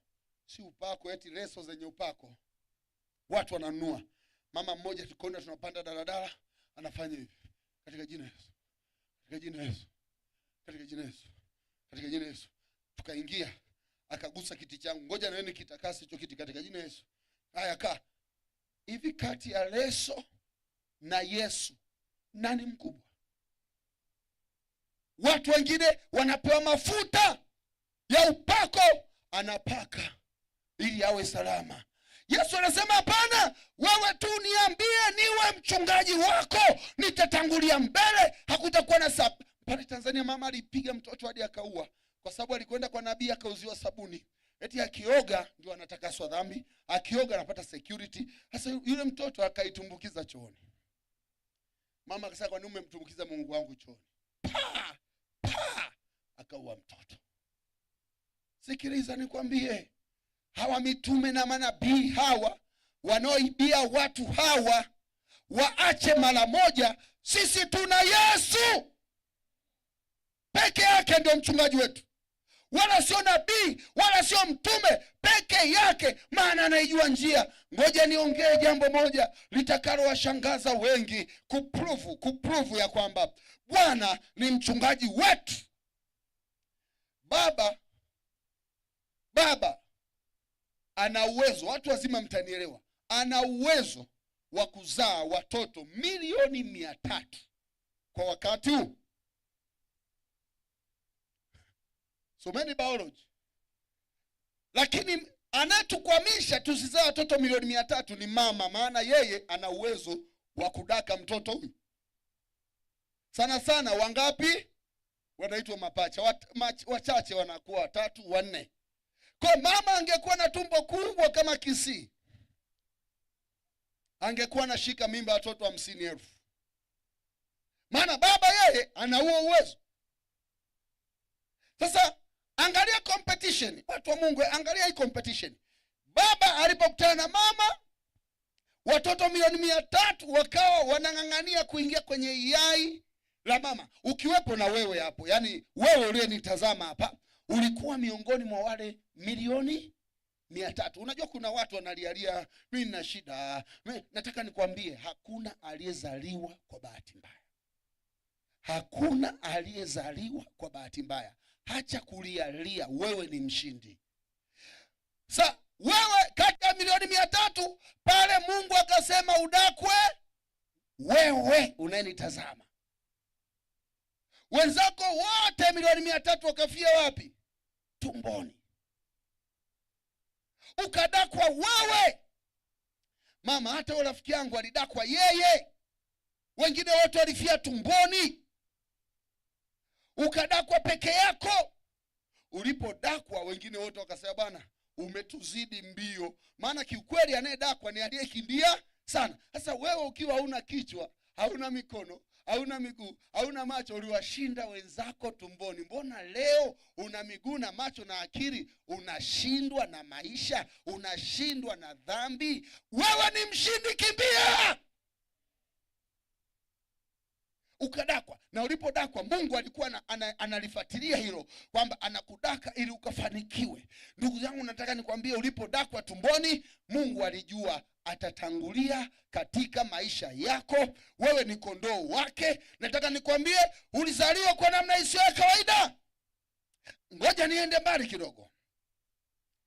Yeremia anapopewa utume anasema, siwezi kuongea.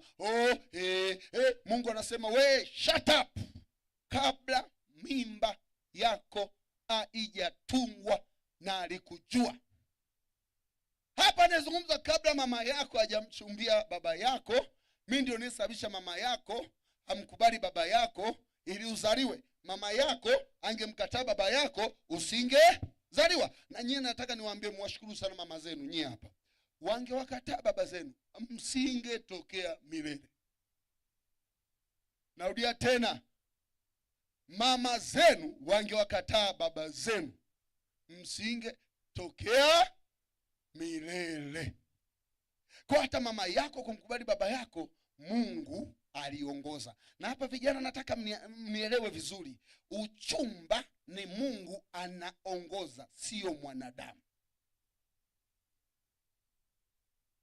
Hivyo kwa sababu wewe ni kondoo, tangu unazaliwa alijua maisha yako yote, hatua zako utakazopita, njia zako zote, alijua magari utakayopanda, alijua njia zako zote. Tatizo letu tuna viburi, hatumuombi Mungu tunapopanda bodaboda, hatumuombi Mungu atutangulie tunapotoka nyumbani. Tunajiendea tu, tunajiendea. Ndio maana tunakutana na matatizo. Tunaishi kwenye ulimwengu wenye ushirikina na uchawi. Mtu anakwenda kwa mganga, anaambiwa okay, wewe una mikosi, kwa oga haya maji yaweke kwenye chupa, kayamwage njia panda. Wanamwagaga sana njia panda, kayamwage. Wa kwanza kukanyaga mikosi yake yote naingia, alafu wewe unachukua nyota yake, bahati yake. Wengi hapa mnahangaika maana wewe ni Juma, lakini kweli Juma mwenyewe yuko Nairobi amefungua maduka. Wewe umebaki kopo tu. Wewe unaitwa Mariam, lakini ukweli kuna mtu Mariam wako wa ndani kachukuliwa, yuko Mombasa anauza maduka, na wewe uko hapa ni kopo tu. Kwa sababu shetani amecheza na kitu cha muhimu. Nataka nikwambie, hata wakimwaga vitu njia panda, kule Tanzania wanamwaga sana, wanapasua nazi, wanapasua mayai ili wachukue nyota yako. Ukikanyaga kama Yesu ametangulia, utabaki kama ulivyo. Tunaishi katika ulimwengu wenye nguvu za giza. Kama Yesu asipokuwa mchungaji wako, umekwisha.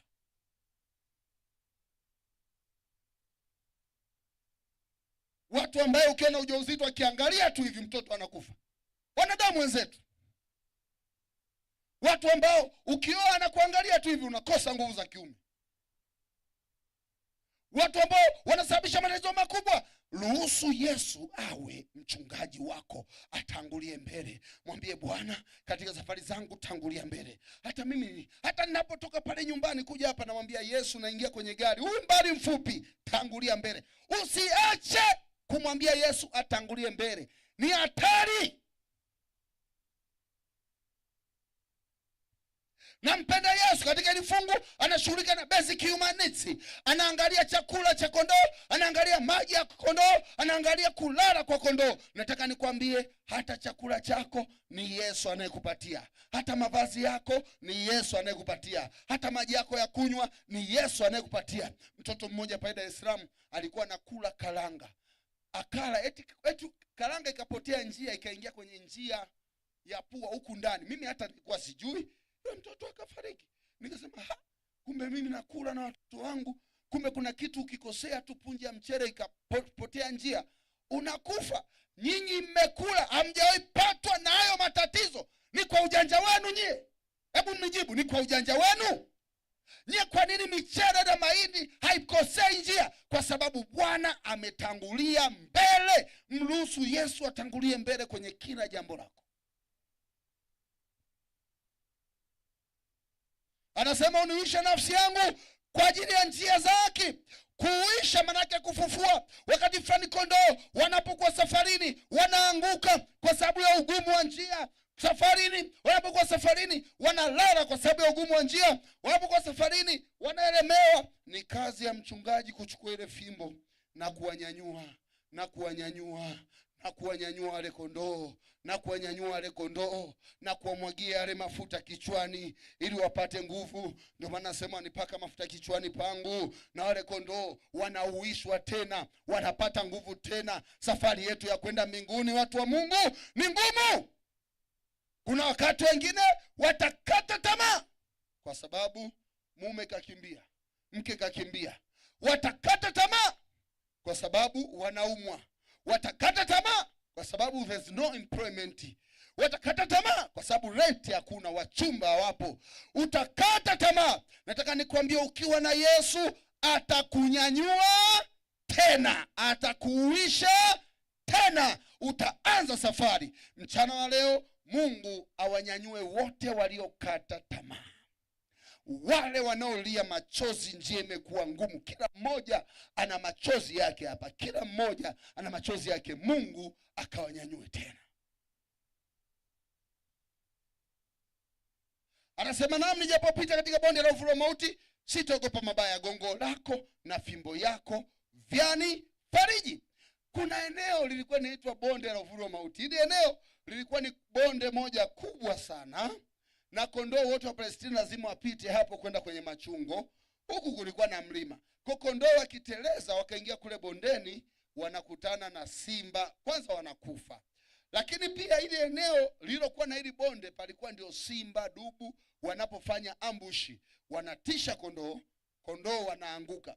Wachungaji wenyewe wakaliita hili eneo bonde la uvuli wa mauti.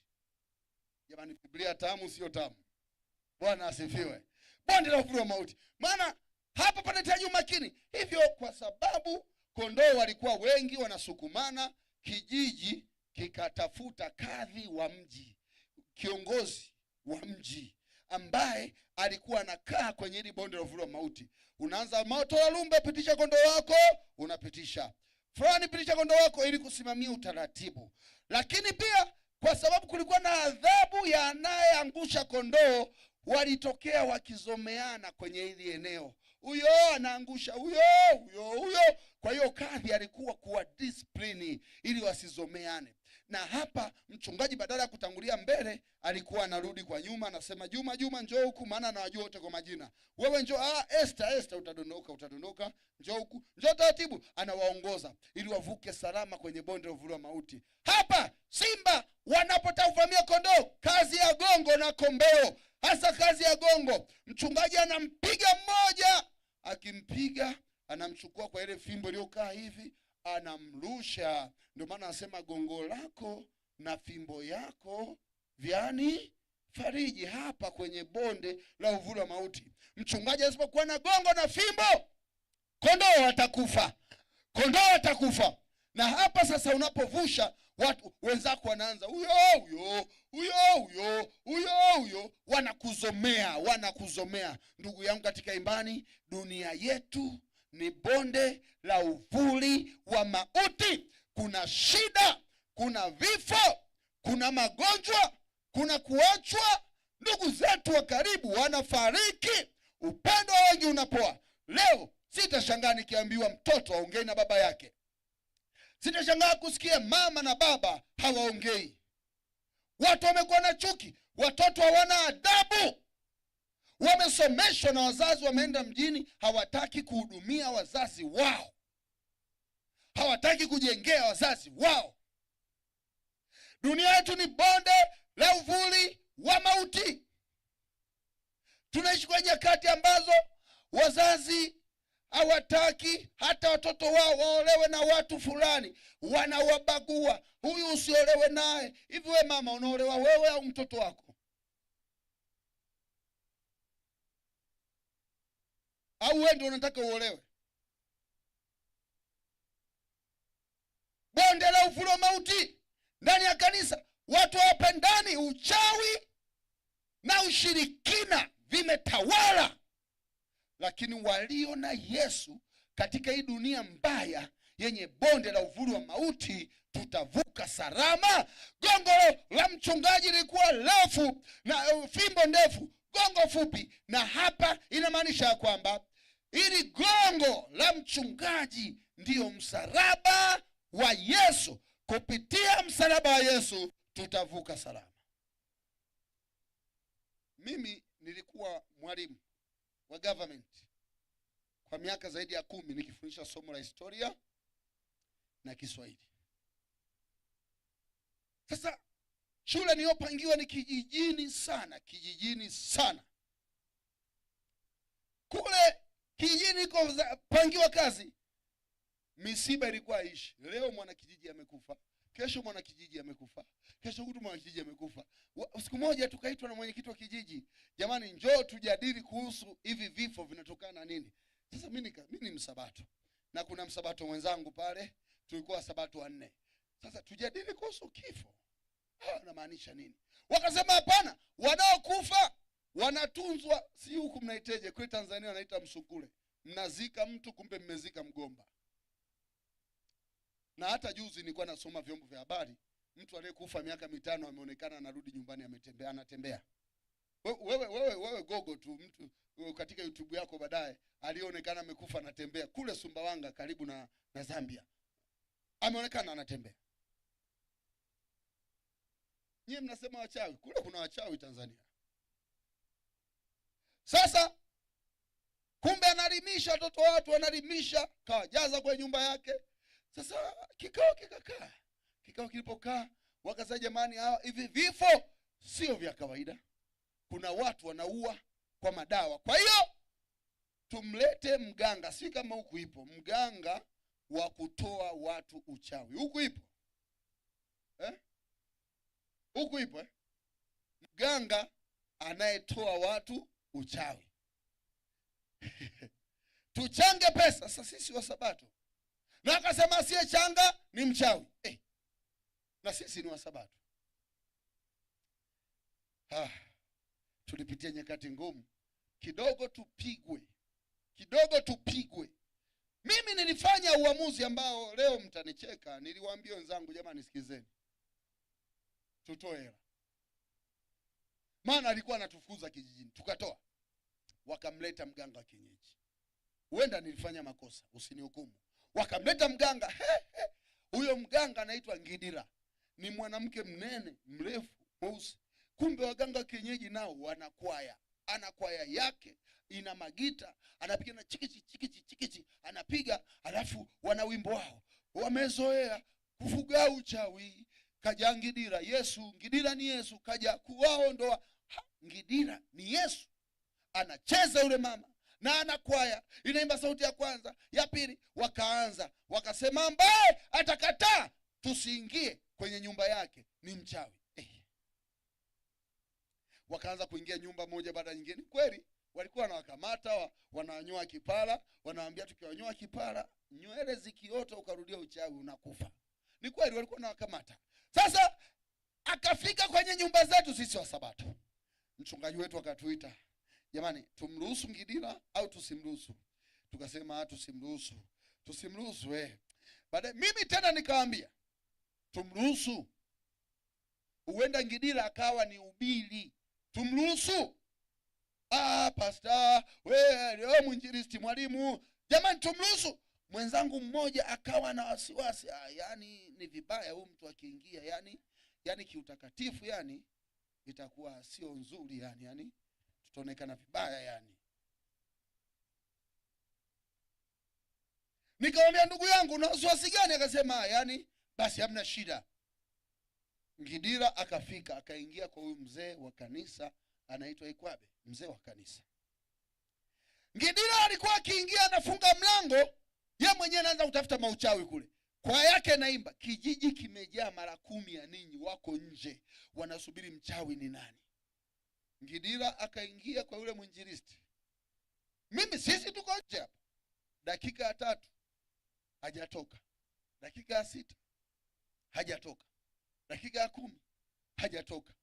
Huku wananchi wakaanza kusema, Ngidira hajawahi chelewa hivi ndani ya nyumba. Huyu msabato ni mchawi.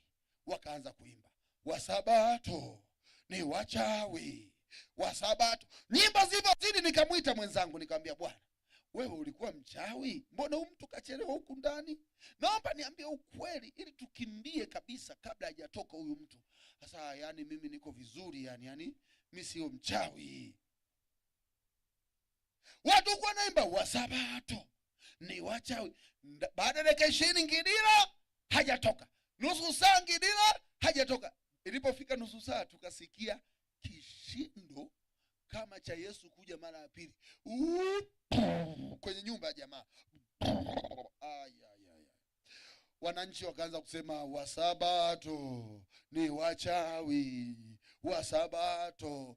Sasa mimi mwenyewe nikapata na hofu, mwenzetu ni mchawi, hebu nitafute sehemu ya kwanza kukimbia Ngidira tu akitoka. Na basi Ngidira tukaona saa limepita hajatoka, mlango ukabomolewa, Ngidira akakutwa amezimia. Baadaye akachukuliwa. Sasa wananchi, Ngidira hajatuambia kilichompata. Wananchi wakakonkludi huyu jamaa ni mchawi kuliko Ngidira. Wa Sabato ni wachawi. Mmoja akaniambia na wao ni Msabato. Nikasema mimi sio. Nikakaa pembeni, sio. Mmepotea, huwa naenda tu, sio. Nikamuuliza Ikwabe, wewe bwana. Ikwabe naye akaanza kutetemeka. Bana, mimi niko mdogo, mama tu alinichanja hapa, labda ndio hiyo, lakini ile ilikuwa ya dawa tu. Sasa sijui. Anatemeka. Ngidira akazinduka, akasema niko wapi hapa? Niko wapi? Ngidira amepoteza network. Niko wapi hapa? Nafanya nini? Wakasema si huko kazini, fundi. Wanaitwa mafundi. Niko kazini. Tusimulie. Ngidira akashika kipaza sauti. Anayekaa humu ni nani? Ikwabe. Akapita mbele. Tena ni mkulia wa hapa Mara hapa. Hapo Tarime hapo. Sirari hapo. Mrefu kabisa. Akaja mimi hapa. Ngidira akauliza swali la pili. Unasali wapi? Akasema mimi ni Mwadventista Msabato.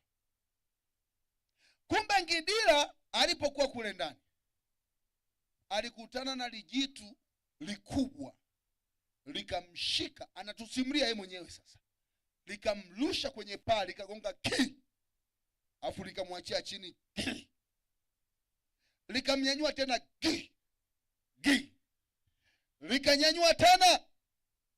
likanyanyua tena akapoteza fahamu. Sasa aliposimulia hivyo, ndio na mimi nikasema na mimi ni Msabato,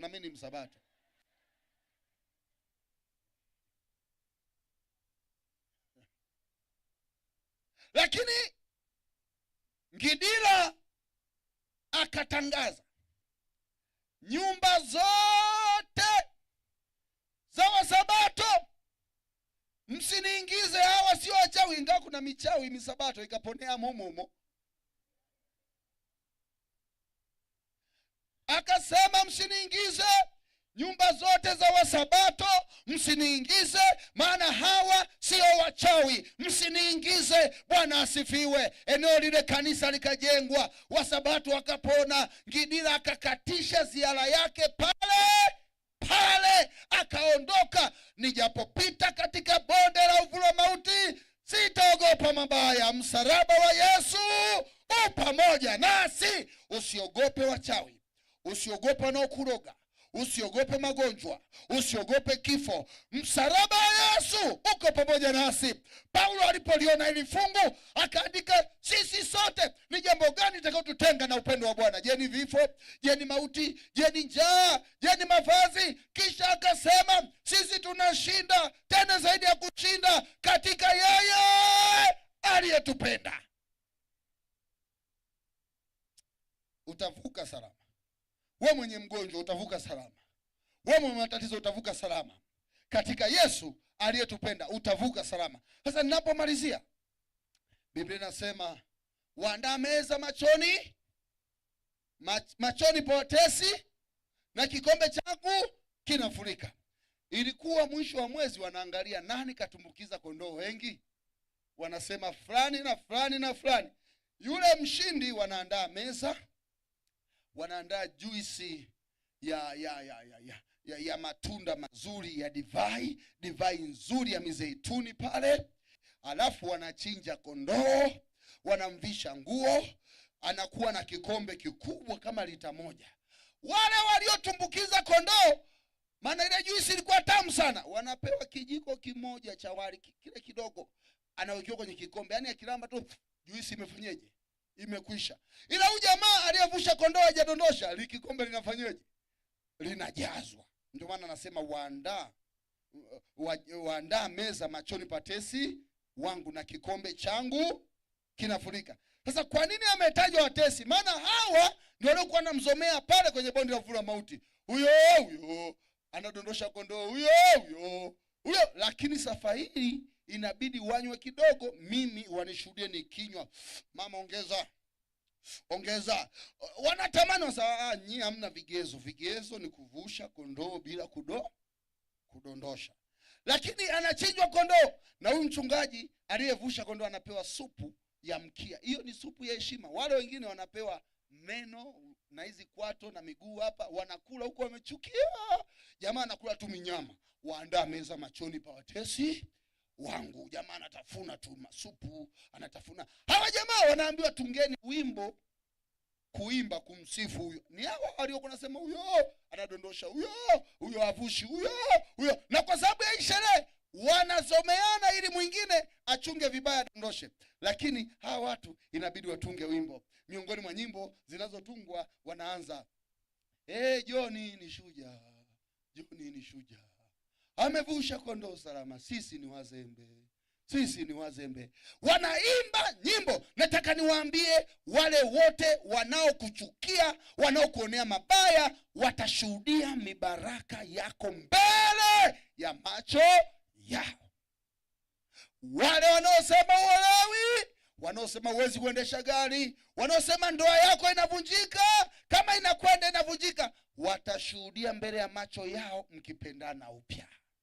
Wale wanaosema upandishwi cheo ofisini, watashuhudia kikipanda mbele ya macho yao. Nataka niwaambie, mbele ya macho yao wataona Mungu akikunyanyua, watakuona Mungu akikupeleka viwango vya juu mbele ya macho yao, katika jina la Yesu. Siku moja nilipokuwa naingia kwenye uchungaji, wengine wakasema, wewe ulikuwa mtundu sana shuleni, huwezi uchungaji. Na mimi nikamwambia Yesu, nataka niwe mchungaji ninayepanda ndege kuliko mwingine. Nataka niwe mchungaji ninayeenda Ulaya na wapi. Na ninakwambia amenijibu. Kwa mwaka napanda ndege hata mara 20. Kwa mwaka ninaenda kuhubiri huko na huko. Mbele ya macho yao. Mwambie Mungu akunyanyua viwango vya kimataifa, viwango vya juu, mbele ya macho yao. Watoto wako wanasema, mbona watoto wa fulani hawaolewi? Wewe tulia. Mbele ya macho yao wachumba watakuja mpigo. Mbele ya macho yao watashuhudia watoto wako wakiolewa. Mbele ya macho yao. Utapata nyumba mbele ya macho yao. Utaendesha gari mbele ya macho yao. Utapona ugonjwa mbele ya macho yao. Utafaulu mitihani mbele ya macho yao. Wamekuita wewe umeshindikana, utakuwa unayeweza mbele ya macho yao. Mchana wa leo wale watu wanaosema Yesu, mbele ya macho yao, kwa sababu niko na mchungaji mwema, unibariki mbele ya macho yao. Simama juu.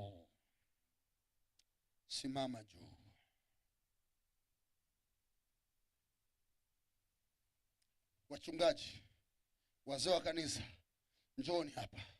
Wachungaji, wazee wa kanisa, njoni hapa. Leo nataka kuanzia kule mliokaa kule nyuma na mliokaa hapa, tunaenda kufanya zoezi moja very sensitive. Watoto mtulie, very sensitive. Zoezi la kusaidia kufanya kazi ya mchungaji. Na hili zoezi nitakapokuagiza ulifanye, usichekecheke.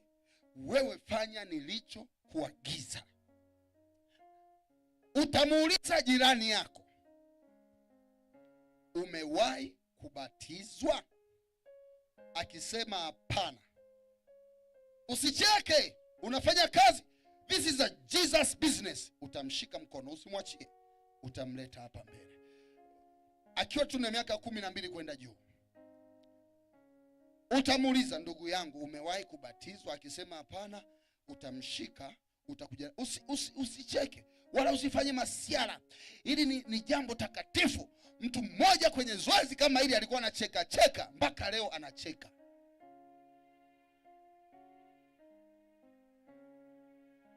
Nataka niwaombe kwanza. Baba Mungu, tunaenda kufanya wito, kila mmoja anaenda kufanya wito very, very serious. This is a Jesus business.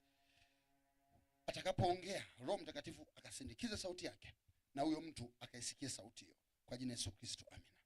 mgeukie. Hata kama uko na mke wa mchungaji, uko na mchungaji mwenzako, nimesema lazima hata kama uko na Judith, uuliza, usiseme huyu kabatizwa. Nimesema uuliza jirani yako. Haya, 1 2 3, muulize. Na akisema hapana, mshike mkono, njoo naye mbele. Njoo naye mbele, tembea na Yesu. Tembea na Yesu. Tembea na Yesu. Mbona mwimbi? Tembea na Yesu. Mungu awabariki. Ukimfikisha hapa unarudi. Tembea na Yesu. Amen. Tembea na Yesu. Safi, usimwachie.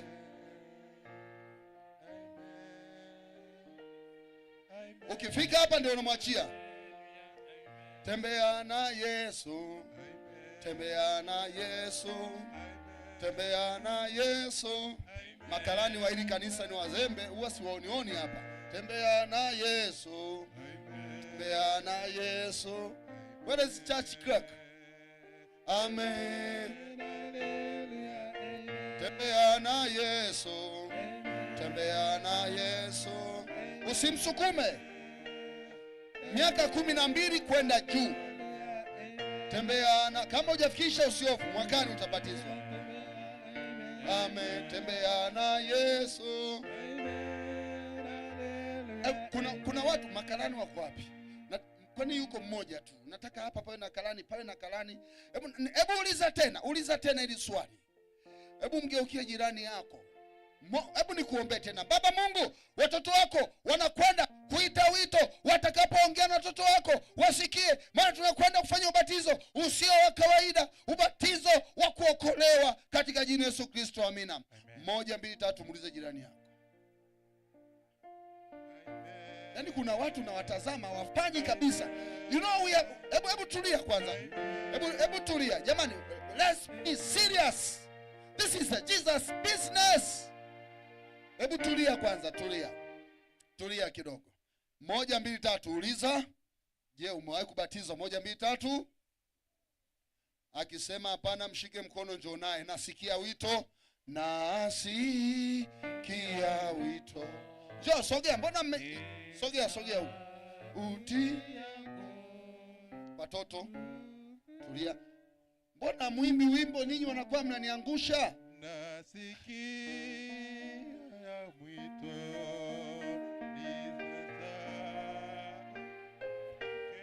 Njoo kwa ajili ya ubatizo. Njoo kwa ajili ya ubatizo. Njoo na kusubiri. Njoo kwa ajili ya ubatizo. Njoo kwa ajili ya ubatizo. Mungu awabariki. Mungu awabariki. Mama, Mungu awabariki. Mungu awabariki. Mungu awabariki. Kule nyuma muifanyi kazi yangu vizuri. Kule nyuma. Mungu awabariki. Walete. Mungu awabariki. Mungu awabariki.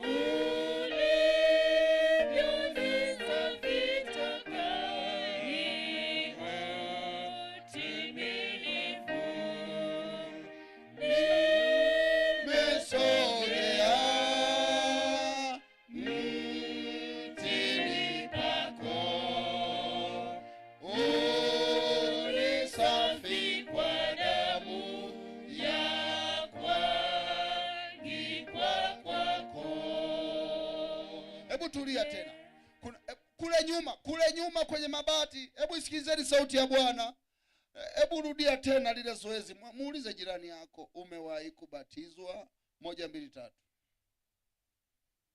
Akisema hapana, njoo naye mbele. Njoo naye mbele, mshike mkono uje naye mbele. Mungu awabariki, mshike mkono uje naye mbele. Wale walioandikishwa jana usirudie kuandikisha, andikisha tu wale wapya. Wale wanaokuja, Mungu awabariki. Napata wokovu, wema na neema kwako Bwana, nina nguvu, haki nimesogea mtini pako, unisafi kwa damu ya kuagikwa kwako. Nataka tuombe. Wangapi bado hajaandikwa majina? Hebu nione tu, pita mbele, mikono juu. Ambapo bado hajaandikwa majina, mikono juu. Okay, unawaona hao? Miaka 12 kwenda juu. Kama wewe umepita uko chini ya miaka 12, utasubiri mwakani. Maana hili kanisa linabatiza watu wa miaka 12 kwenda juu. Basi tuombe. Baada ya hapo mchungaji wa mtaa atawaambia mkutane naye wapi kwa ajili ya maelekezo zaidi na wazee. Baba, katika jina la Yesu, ninakupenda Yesu kwa sababu wewe ni mchungaji. Endelea kuchunga maisha yetu, familia zetu. Endelea kutusaidia na kutulinda. Peke yetu hatuwezi, bali kwa uwezo wako. Wewe ni Mungu usiyeshindwa, Bwana wa mabwana, Mungu wa miungu. Ninakusihi na kukuomba ukae pamoja nasi, ukitulinda na kutuongoza. Baba, katika jina la Yesu, bariki mikutano hii. Endelea kuibariki na kuipa kibali. Bariki watu wote, ponya wagonjwa. Watoto wako waliopita hapa mbele, wasaidie, walinde. Na wapo wengine nao sita kufikia wito wa leo jioni na kesho na Sabato wakajitoe. Ruhusu twende kupumzika na mchana ukatulete hapa. Nina imani walioandika maombi kwenye boksi utawaponya, na wagonjwa wanaoumwa sasa utawaponya katika jina Yesu Kristo, amina. Basi mchungaji wa mtaa atawaambia nini cha kufanya, msirudi.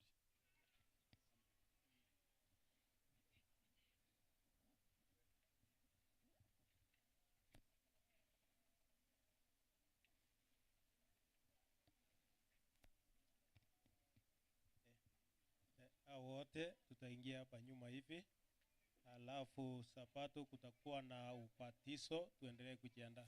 Twende hapo, Elda Mayaka, Elda Kinari waelekeza hapo tafadhali, ili tuandikishe majina yao. Na ikiwa huko na shida ya macho, daktari wa macho ako pale nyuma, uweze kumuona ili uweze kuangaliwa. Wageni wote wa makambi, walimu wa watoto, tupatane hapa nyuma tafadhali. So kwaya ikiendelea, chakula kimepangwa. Kwaya zetu zote tutabakia hivyo hivyo, tutaendelea kuimba. Wale tuko na sadaka mbichi, tutaendelea jioni kuimba. wakati wa stewardship tutachukua hiyo sadaka. Wale wako na sadaka mbichi, that is tithe offering in kind, muje nayo jioni, maana kesho kutakuwa na soko na hata leo. Asante. Redemption wakitoka Carry Peace mtaingia, alafu after Carry Peace Jogo Church mtaingia.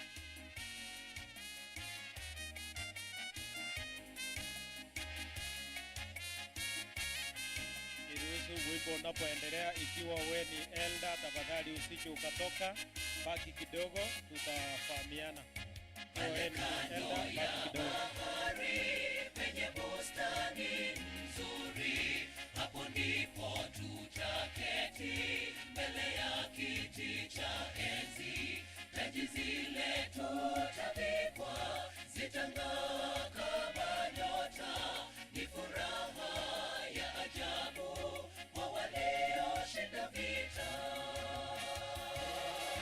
Kando kando ya bahari, shida zitakoma.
piga vita vya imani, tukutane paradiso, ukumbini mwa Sayuni, malaika wazunguka, tarumbeta zitapigwa, vinanda hata vinubi, kaza mwendo usichoke, karibu na tutafika.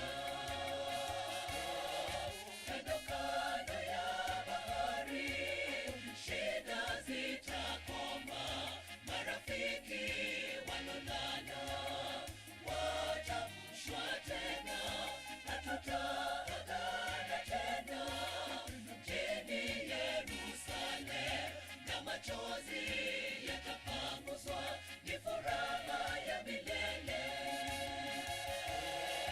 Kando kando ya bahari, shida zitakoma, marafiki walolala watamshwa tena, na tutaagana tena mjini Yerusalem, na machozi yatapanguzwa, ni furaha ya milele.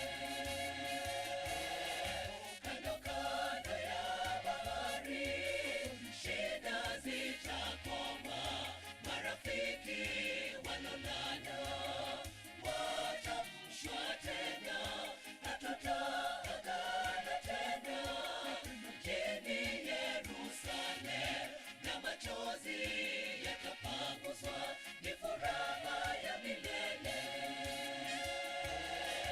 Kando kando ya bahari, Carry peace. shida zitakoma, marafiki walolala Carry Peace Church Choir. watamshwa tena, na tutaagana tena mjini Yerusalem, na machozi yatapanguzwa, ni furaha ya milele.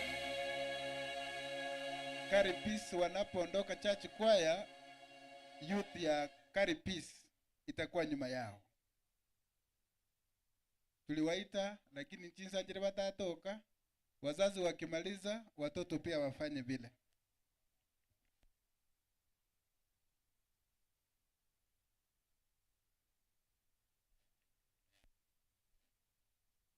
Carry Peace youth uneko ruororo champion